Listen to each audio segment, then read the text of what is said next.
దర్శి మండలంలోని సందువారిపాలెంలో వినాయకుని పండుగ సందర్భంగా చిన్నారులు ఏర్పాటు చేసుకున్న విఘ్నేశ్వరుడు విగ్రహం ముందు పూజా కార్యక్రమం నిర్వహించే తరుణంలో స్వామివారిని అక్కడ ప్రజల్ని అలరించేందుకు చిన్నారులు స్వతహాగా కోలాట ప్రదర్శనలు నేర్చుకోసాగారు.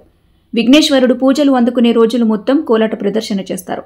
అంతేకాకుండా నిమజ్జనం రోజు స్వామివారి ఊరేగింపులో భాగంగా కోలాట ప్రదర్శనను నిర్వహిస్తూ నిమజ్జనం చేయాలన్న దృక్పథంతో ఆ చిన్నారులు స్వతహాగా కోలాట ప్రదర్శన నేర్చుకుంటున్నారు. ఈ కోలాట ప్రదర్శనలు చూసేందుకు సందువారిపాలెంలోని ప్రజలు అధిక సంఖ్యలో పాల్గొన్నారు.